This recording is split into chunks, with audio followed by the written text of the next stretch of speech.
If I have aces, I'm moving all in. I've seen you move all in with kings with 9 times the big blind. Exactly, and there's value because if you get called, you get called by a good hand.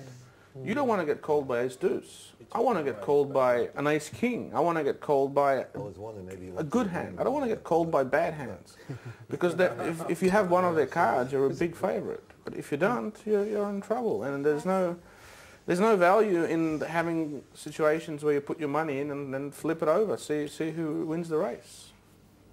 This is a horrible play. This is the guy has played terrible poker. Although he made a good laydown, there is no value in making good laydowns. There's no value in slower playing hands. I get to see a flop. And obviously he's let the tightest player at the table in to see a flop. Yeah, he knows that he's going to play against two people. Like, you have to raise it. Kings, you have to raise it. Aces, you can take a shot if you want to, but still, you don't want to. There's so much in the middle.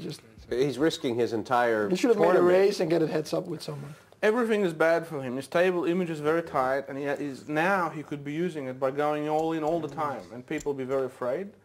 And everything he's done is bad, and everything Ralph has done that we've seen is good. And these players roughly have the same experience. But it's also the personality and the frame of mind that you're in. He's being very careful. I mean, he's almost just sitting there and asking them to take his chips away. So, I don't know why the 6-8 is thinking so long. yeah, I think that's his idea of a joke. I have no idea. He was really the tightest player at the table. And he's not, his head's hanging already.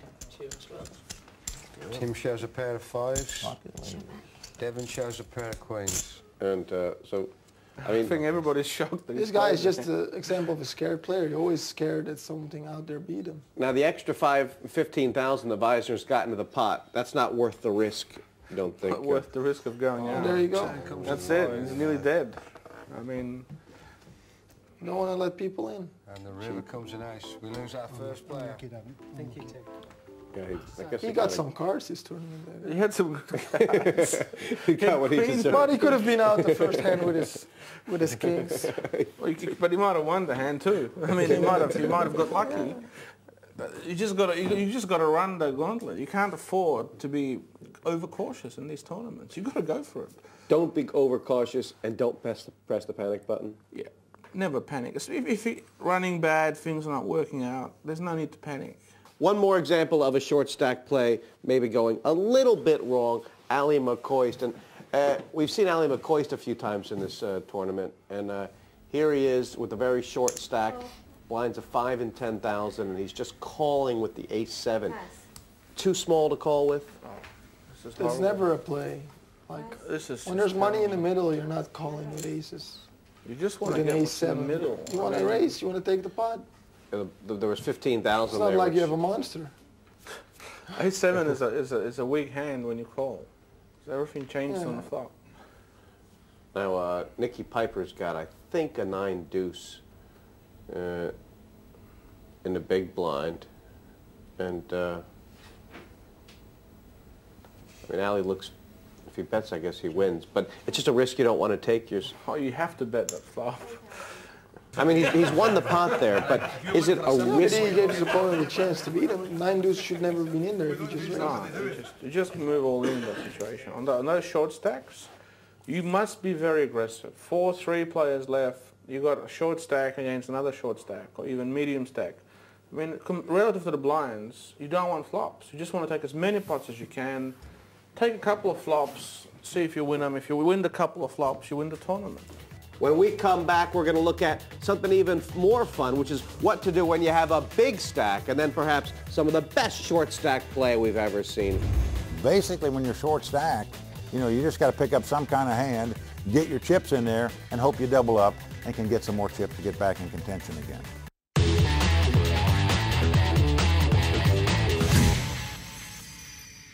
Welcome back. We've had a look at both good and bad plays from short stacks, but what do you do when you have so many chips you can't see over them? You call it a big stack, Tony, and what is your view on it? Do you sit tight or play aggressive? You just play good poker. It's complicated. I mean, if depending on the table, but you have to play aggressive all the time.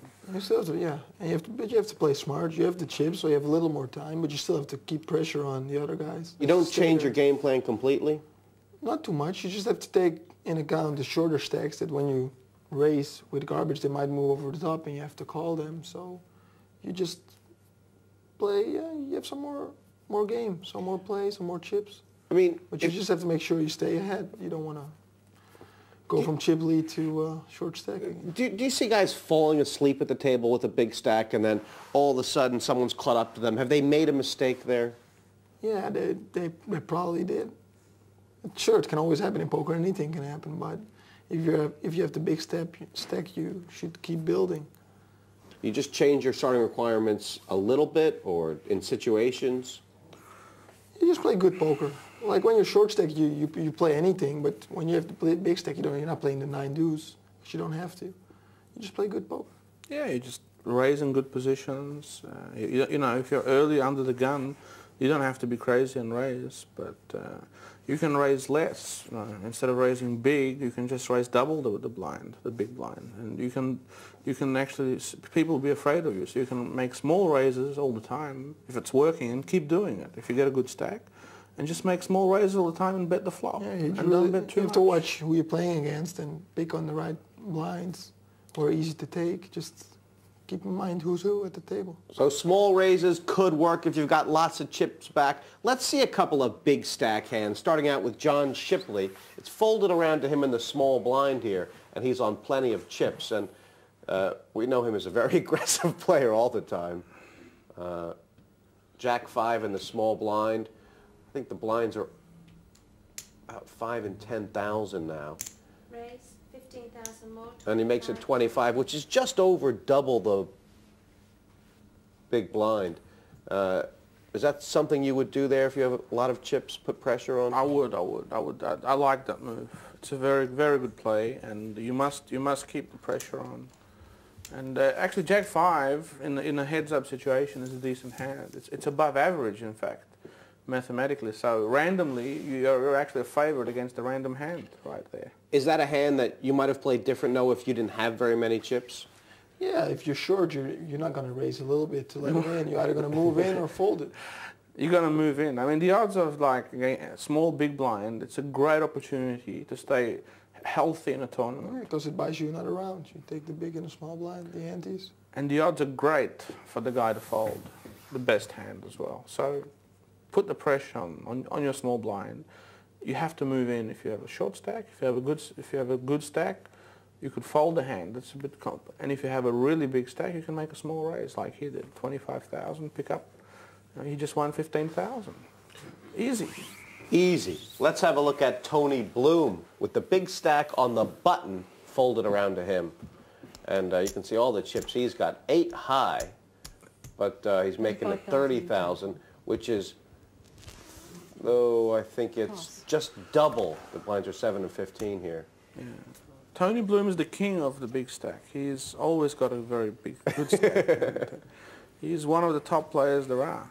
Pass. And it just seems like, I mean, you guys talked about this stuff without even having seen these hands, that when you have a big stack, that small raise before the flop looks a lot stronger than it does in different positions. Yes. Because you have the big stack, people are scared you're going to bust them. People just let you take their chips most of the time. Because, I mean, percentage-wise, it's a great play to make, isn't it? If the blinds are 7 and 15 and you can win the pot for 30 instead of 60 or 75. It's fantastic. It's a great play, and you just got to plug away once you get in that sort of frame of mind. People are folding, they're waiting. No one wants to go out.